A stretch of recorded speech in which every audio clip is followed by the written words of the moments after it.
Quand on pense à un philosophe, on a souvent cette image un peu austère de quelqu'un enfermé dans sa tour d'ivoire. Oui, loin du monde. Et puis, il y a eu Jean-Paul Sartre. Là, c'est tout l'inverse. Imaginez un peu, des foules qui se prestent à ses conférences, comme si c'était un concert de rock, des photographes qui le traquent dans les aéroports. Exactement. Il avait, malgré un physique qu'on peut qualifier de particulier, une vraie aura de superstar. C'est ça qui est fascinant, une icône pop presque. Ce qui est un paradoxe total pour un penseur dont le message, au fond, est une critique radicale de l'image, du regard des autres. C'est justement ça qui nous intéresse. On va plonger dans les sources, les biographies, les analyses de son œuvre pour essayer de comprendre l'homme derrière l'icône. Comment sa vie a pu forger une pensée aussi radicale? Voilà. On va essayer de voir comment tout ça s'emboîte. Et pour comprendre le philosophe Sartre, il faut, je crois, commencer par le tout début. Ah oui, par l'enfance. Apparemment, chez lui, c'est vraiment la clé de tout. C'est absolument fondamental. On peut rien comprendre à Sartre si on ne regarde pas comment le petit Jean-Paul a été littéralement fabriqué. Tu fabriquais. Oui. Il naît en 1905, son père meurt à peine un an plus tard. Du coup, il est élevé par sa mère et ses grands-parents, et il devient le centre absolu de leur univers, surtout pour son grand-père, Charles Schweitzer. Et on n'est pas dans l'affection normale, là. Les sources parlent de fanatisme. D'une adoration quasi religieuse. On le traite comme un prodige, un petit génie. On le met dans les livres, la bibliothèque de famille devient son temple, son royaume. Et il finit par y croire lui-même. Mais oui, il finit par se voir à travers ce regard. Il est un génie et il le raconte avec une lucidité terrible dans son autobiographie Les mots. Qu'est-ce qu'il dit exactement? Il a cette phrase incroyable, il écrit Ma vérité, mon caractère et mon nom étaient aux mains des adultes. J'avais appris à me voir par leurs yeux. Waouh. Et il ajoute « J'étais un enfant, ce monstre qu'ils fabriquent avec leurs regrets. » Il se sent comme une création, en fait. Il n'a pas le droit d'être juste un enfant. Un monstre fabriqué. C'est d'une violence. Mais ce cocon, cette bulle, elle finit par éclater. Oui, en 1917, sa mère se remarie. Et là, il quitte Paris pour La Rochelle. C'est l'atterrissage forcé. À l'école, j'imagine, le regard des autres n'est plus celui de son grand-père. C'est un choc traumatique. Le petit génie de Paris découvre que pour les autres, il est juste, je cite, « un gringalet qui n'intéressait personne ». Peut-être sa première intuition, vécue dans sa chair, de ce qui va devenir le pilier de sa pensée. Le fameux regard de l'autre. Exactement, le pouvoir que les autres ont de nous définir. C'est fou de se dire qu'une de ses plus grandes idées vient d'une humiliation dans une cour de récré. Cette idée que le regard des autres peut nous figer, nous transformer en objet. Oui, il découvre que l'image qu'il a de lui-même, elle lui appartient pas vraiment. On peut dire que la graine de sa phrase la plus célèbre L'enfer, c'est les autres. a été plantée là, dans cette cour d'école. Heureusement, il retourne à Paris. Au lycée Henri IV, il rencontre Paul Nizan, qui devient un ami clé. Et la philo, qu'il trouvait d'un prodige d'ennui, le rattrape enfin. C'est sa rencontre avec Henri Bergson qui change tout. Il dit que Bergson décrit sa propre vie psychique. C'est une révélation. Et puis c'est l'explosion à l'école normale supérieure, l'ENS. Là, il devient une star. Une légende. Il lit tout, 300 livres par an, il est brillantissime, mais c'est aussi un personnage. Les sources le décrivent comme un farceur, un antimilitariste qui fait des canulars. Difficile d'imaginer l'auteur de L'être et le néant en train de faire des blagues de potache. Et pourtant, c'était déjà une façon de refuser l'autorité, d'affirmer sa liberté avant même de la théoriser, mais ce statut de génie, il prend un nouveau coup. Ah oui, À la surprise générale, il est recalé à sa première agrégation de philo. Le jury trouve sa copie trop originale. le système qui se venge un peu. Voilà. Mais il se présente l'année d'après, et là, il est reçu premier, et juste derrière lui, la deuxième. Simone de Beauvoir. Le début d'une histoire qui va marquer le siècle. Un partenariat intellectuel absolument unique. Ils ne se marieront jamais, mais ils scellent ce fameux pacte. Oui, celui de l'amour nécessaire entre eux, indéfectible, et à côté, les amours contingents, les relations secondaires. Ça a l'air très moderne, presque une sorte de polyamour avant l'heure. Mais les sources montrent que c'était pas si simple, n'est-ce pas? Non, c'était complexe, souvent douloureux. L'essentiel, c'est qu'ils étaient le premier critique l'un de l'autre. Leurs œuvres se sont construites dans ce dialogue. Mais humainement, cette liberté a eu un coût. Pour les autres, surtout. Oui, les fameux amours contingents qui n'étaient pas toujours au courant de leur statut de second rôle. S'interroge cette liberté totale qu'ils mettaient en avant. Comme si elle s'appliquait surtout à eux deux. Absolument.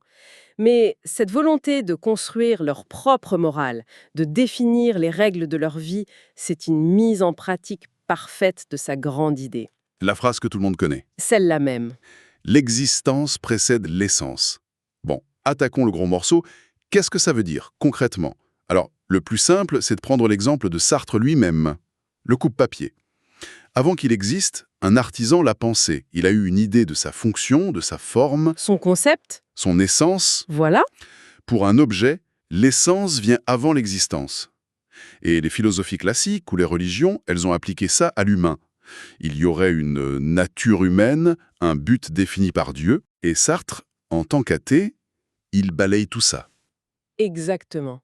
Il dit s'il n'y a pas de Dieu pour nous concevoir, alors l'être humain, il est d'abord jeté dans le monde. Il existe, c'est tout. Sans but, sans définition. Au départ, il n'est rien. Rien du tout. Ce n'est qu'après, par ses choix, ses actes, qu'il va se définir lui-même, qu'il va construire sa propre essence. Comme il dit, l'homme n'est rien d'autre que ce qu'il se fait. D'accord. Donc, si rien n'est écrit d'avance, ça veut dire qu'on est totalement libre. Mais alors pourquoi cette formule si pessimiste? L'homme est condamné à être libre. Condamné, ça sonne comme une punition. C'est le point le plus vertigineux de sa pensée. On est condamné parce qu'on n'a pas choisi d'être libre. On est jeté là-dedans sans l'avoir demandé. Et surtout, on ne peut pas y échapper. On est sans excuse. Voilà, aucune excuse. On ne peut pas se cacher derrière une nature ou la volonté de Dieu. Chaque acte qu'on pose, c'est notre entière responsabilité. Mais c'est écrasant, c'est paralysant, non? Si chaque petit choix me définit entièrement, Vous mettez le doigt sur ce que Sartre appelle l'angoisse. Ce n'est pas la peur d'un danger, c'est le vertige qu'on ressent face à notre propre liberté. le vertige. Il donne l'exemple du joueur. Un homme décide sincèrement d'arrêter de jouer. Mais le lendemain, devant le casino, sa décision de la veille ne pèse plus rien. À cet instant, il est de nouveau entièrement libre de jouer ou pas. Il doit réinventer sa décision à chaque seconde. C'est ça l'angoisse sartrienne. Et cette pensée, elle va être percutée de plein fouet par l'histoire, la Seconde Guerre mondiale. Avant, Sartre était plutôt apolitique. Complètement. Il est mobilisé, puis fait prisonnier en 1940. C'est dans le camp qu'il découvre la solidarité. Il écrit une pièce, Bariona, qui est un appel à la résistance. C'est sa première prise de conscience. Mais une fois libéré, son rôle pendant l'occupation à Paris est plus ambigu. Les sources disent ni héros ni lâche. C'est une période complexe, oui. Il tente de fonder un petit groupe de résistance, socialisme et liberté, mais ça échoue. Par contre, il écrit énormément. C'est là qu'il publie L'être et le néant. Et qu'il fait jouer sa pièce huis clos dans un Paris occupé, ce qui a suscité la controverse. Acte de résistance ou compromission, le débat existe encore. Et c'est de huis clos que vient l'autre phrase que tout le monde cite, à tort et à travers. Ah, le fameux. L'enfer, c'est les autres. J'avoue que j'ai toujours pensé que ça voulait dire que les gens sont juste insupportables au quotidien, quoi. C'est le contresens classique. Mais non, ce n'est pas du tout ça. Le sens est bien plus philosophique. Alors, c'est quoi? Dans la pièce, les personnages sont morts, enfermés dans un salon pour l'éternité. Il n'y a pas de bourreau. Leur seul miroir, c'est le regard des deux autres. L'enfer, c'est que le regard de l'autre me transforme en objet Il me juge, me met dans une case. et je perds le contrôle de qui je suis. Je suis piégé dans l'image qu'ils ont de moi. Cette lutte permanente contre le jugement d'autrui, c'est ça l'enfer. Après la guerre, il devient l'incarnation de l'intellectuel engagé. Il est sur tous les fronts. Surtout l'anticolonialisme. Son engagement pendant la guerre d'Algérie est total. Il dénonce la torture, soutient le FLN, son appartement est visé par 2 attentats à la bombe, il risque sa vie. Ça, c'est la mise en pratique de ses idées. Ah oui, si l'homme n'est que la somme de ses actes, ne pas agir face à l'injustice, c'est se définir comme complice. La neutralité, pour lui, ça n'existe pas. Il devient tellement intouchable qu'on prête à De Gaulle cette phrase « On n'arrête pas Voltaire ». Et le sommet, c'est bien sûr son refus du prix Nobel en 1964. Un coup de tonnerre, mais d'une cohérence sartrienne absolue. Pourquoi? Il explique qu'un écrivain ne doit pas se laisser transformer en institution. Accepter le prix, c'était devenir l'objet, Jean-Paul Sartre, lauréat du prix Nobel. Se laisser figer par le regard des autres. Encore et toujours. En refusant, il réaffirme sa liberté de se définir lui-même, à chaque instant. Il refuse d'être transformé en statut. C'est une trajectoire fascinante. De l'enfant roi dans sa bibliothèque à l'intellectuel qui refuse la consécration suprême pour rester libre. Beaucoup plus sombre que les sources abordent. Oui. En 1977, il signe une pétition avec d'autres grands intellectuels de l'époque d'ailleurs, Foucault, Derrida, Beauvoir. Une pétition qui défend des hommes accusés de relations sexuelles avec des mineurs. Oui.